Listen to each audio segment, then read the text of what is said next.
And joining me now is Roland Freudenstein, co-founder of the Brussels Freedom Hub. Good evening to you, sir.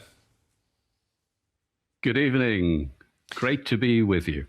Always good to have you on the programme. I want to start with Hungary tonight. We're hearing allegations that Orbán's Fidesz party is buying rural votes across the country, targeting vulnerable areas. Are we seeing the Kremlin and Orbán using every possible trick in the book to cling to power? Absolutely. I think we have clear signs of direct Russian interference, actually sending a team of GRU, Russian military intelligence, to the Russian embassy in Budapest to help Orbán with the campaign. And the vote buying effort is just the latest sign of a campaign which is more intense than anything Orbán has done in previous elections, because he's so desperate to lose this election on April 12th. So this latest saga, if you like, when it comes to vote buying, comes as absolutely no surprise to you. Not at all. Not at all. I mean, it really shows that there is a degree of nervousness, in some cases even panic, in the government and in the Fidesz party, which is really, really worried to lose power in these elections. And so they try to use every trick in the book. Spell it out for me, Roland. What is at stake in this election? Not just for Hungary, but for the region, for Ukraine, for Europe at large? Well, for Hungary, of course, Hungary is in a big economic crisis ever since COVID. There is rampant corruption, not in the classical sense of like, giving cash to an official and getting something in return, but in the sense of massive nepotism. A whole government sector linked to the private economy. If you're not part of that set, you can't really achieve anything in Hungarian business. A total entanglement of the state and a big Hungarian business. And of course,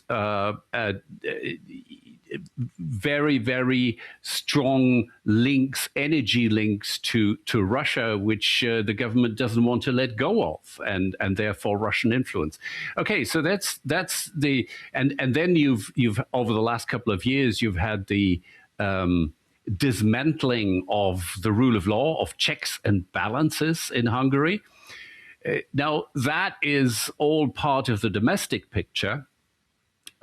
There's also the muzzling of civil society, muzzling of the freedom of expression. But there is an international dimension that goes beyond energy dependency on Russia. It's really striking that all the autocrats and would-be autocrats of the world, and that includes definitely includes Vladimir Putin, but also Donald Trump, and of course Xi Jinping. They all want Orbán to stay in office. So if this election ends with a change of power, it will not only be Hungary that has a chance to reform itself and return to the rule of law and return to democracy, but it would be a great sign for people's power versus autocracy for the entire world. And that is why we have so much assistance in this election campaign, from Trump to Putin, to other actors in the world that all have a stake in Viktor Orbán remaining in power there. Also an expectation, of course, that it will open the door to more support for Ukraine, right? With Viktor Orbán vetoing and blocking that support at the EU. I'm interested, Roland, in your mind, can we be confident, given all of this, given Russian interference, that this will be a free and fair election? That once the numbers come in, if Viktor Orbán loses on the ballot, he will give up his role as Prime Minister? Well, to put it simply, this is already not a fair election. It is free in the sense that people can vote for the opposition, but it is certainly not fair in the sense of a level playing field. And this plays out on so many levels. You know, from the cutting of constituencies, which favors the countryside heavily, to the question of media, the presence of government propaganda in media, to exactly social media, fake AI-generated propaganda videos and all this. So it's not a level playing field. So the victory of Peter Magyar, the opposition candidate, would have to be so massive that even the unfairness of the election is overcome. That cannot be ruled out, but it's an uphill struggle. Now, US senators have introduced the so-called Block Putin Act, which would impose visa bans on Hungarian officials accused of enabling Russian energy purchases and blocking EU aid to Ukraine. Is your understanding of that it could be some kind of a game changer, or would it in fact change very little?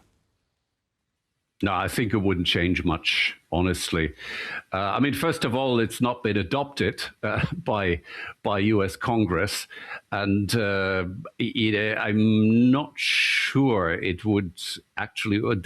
I'm not sure there would be enough Republican Congress people siding with the Democrats on this one. And second, it would certainly not change anything in this Hungarian election in 2 weeks. Kaja Kallas at the G7 meeting this week, she asked Marco Rubio, look, when is America's patience going to run out on Russia? Secretary Rubio reportedly threatened back that, look, Washington could step aside. Does this type of confrontation serve Europe well, or is it a bit of a one-way ticket for the United States to pull through on its threats and leave Brussels, leave Europe on its own? That's a pretty good question.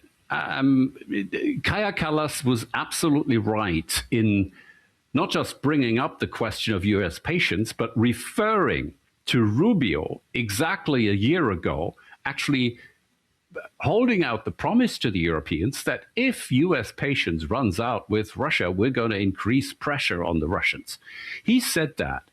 And a year on, we're actually at a point where the US is lifting sanctions on Russia, especially on oil and gas, because of the Iran war.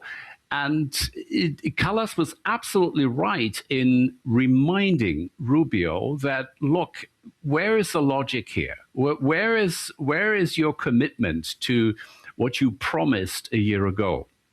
Now, allegedly in the G7 meeting, there were other Europeans who were a little bit worried about precisely what you just said, that, oh, God, this could actually precipitate US anger and therefore US withdrawal from Europe or from helping Ukraine and stuff like that. So that actually they arranged for a one-on-one between Kallas and Rubio, where they kind of smoothened the waves a little bit.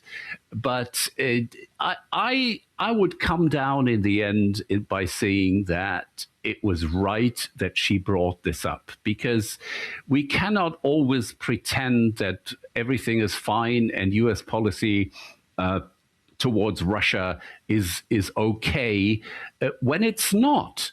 And therefore, you know, one has to do it diplomatically, sure enough. And once the debate has flared up, like in the case of the Paris G7 meeting, the waves may have to be calmed, but we have to be open and frank with our transatlantic partners and allies. Now, Roland, we're running out of time, but while I have you, Karol Nawrocki, he addressed the CPAC conference over the weekend. Russia does not defend conservatism. Russia represents corruption and violence. Those were his words. He also rallied in support of the NATO alliance. What do you think Karol Nawrocki was thinking here, speaking at odds with his ally Donald Trump on Donald Trump territory? Yeah, that's a good question. Well, CPAC is a bit of a freak show, you have to understand. I mean, I've been there myself in 2017, and there's a lot of weird stuff going on, but there's also some serious debate that gives you a picture into the future of US conservatism. And I think Nawrocki had a good intention of trying to influence that debate and strengthen the Kremlin critical part of US conservatism. So in that sense, his statements on Russia not defending conservative values was perfectly okay. The problem is precisely that he is still on a collision course with the Polish government under Donald Tusk, and therefore it doesn't really improve anything about Poland's international standing. But yes, I think he said important things at this conference about Putin and about Russia. Roland Freudenstein, co-founder of the Brussels Freedom Hub. Always a pleasure to have you on the programme. Thank you very much. Thank you. And that's all for World News tonight. Do stay with us here on TVP World for more. I'm Dahmen. Goodbye for now.